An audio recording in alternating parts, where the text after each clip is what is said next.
In this lesson, we're going to be going over pronunciation so that you can have less of an English accent and be more readily understood when you speak. This will also help give you confidence along the way. And we're also going to learn the alphabet. First, let's talk about vowels. In English, the vowels can be soft or can be hard. If they're soft, they're a, e, I, a. And if they're hard, they're A, E, I, O, U, or U. In Spanish, it's pretty consistent. The vowels are pronounced a, E, O, U.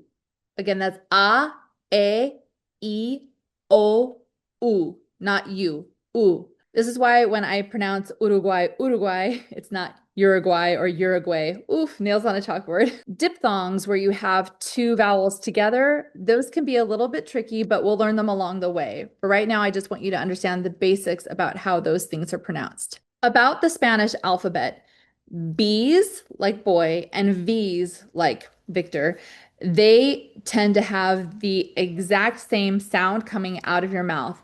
Your lips barely come together, if at all, and you push the air out through your lips when they're just a little tiny bit apart. So, for example, if I'm telling you what the letter B is versus the letter V, they sound exactly the same. So, letter B versus letter V. It's the exact same. A lot of times to differentiate the two, when you're spelling something out, if you mean be like boy, you say ve grande, which means big B or big whatever the sound is. And if you want to use V like Victor, you say ve chica, ve chica. That means small. There's no rhyme or reason to this. Honestly, it's just the way that it goes. But when you're saying the alphabet, you don't differentiate, you just say it.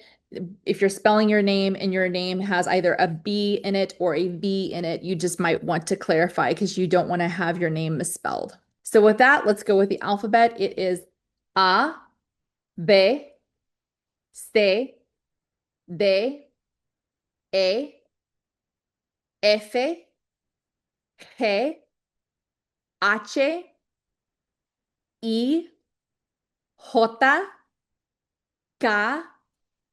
L, M, N, and here's a special one, Enye. There's a special entry for the N that has the tilde over it. Enye, Enye, like an N and a Y together. Enye. O, P, and that's kind of like it's not P, it's like it's a little poppier. That's okay. P, Q, R, and sometimes in certain Spanish alphabets, they have a separate entry for the two R's together and they say R, R. So you have R and R. S, T, which sounds kind of like D. There's D and T, but there's a little bit of a difference there. U, V, W, W. And every once in a while in certain dialects, I see W, but usually it's W, and that stands for double V. And honestly, a double U looks more like a double V anyway. X, that's why you have dos X, the beer. Y, Y is for Y. Sometimes certain dialects will call this a ye,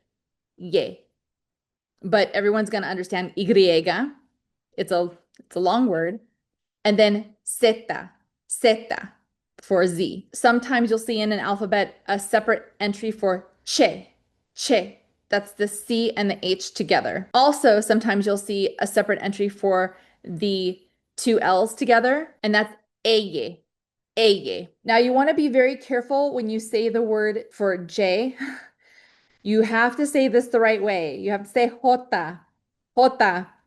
Don't accidentally say, and this is a terrible like word. It's very, very derogatory and super homophobic. If you say, I don't even want to say it. I don't even want to say it. But if you say hot with an A at the end, the A sound, which is the letter E, that is a pejorative. It's really, really bad. So please make sure that you say Jota, jota. Don't accidentally get yourself in trouble if you don't want to make the person you're talking to mad by accidentally calling them a really super bad word. I'm going to leave a chart for you so that way you can see how the pronunciations of the alphabet, how they are laid out, and you can practice them on your own. Feel free to reach out or to post a comment or a question in the general discussion. I will always try to get back to you as soon as I can. I hope you're doing well so far, but these are just the basics to help you dip a toe. I'll see you in the next one.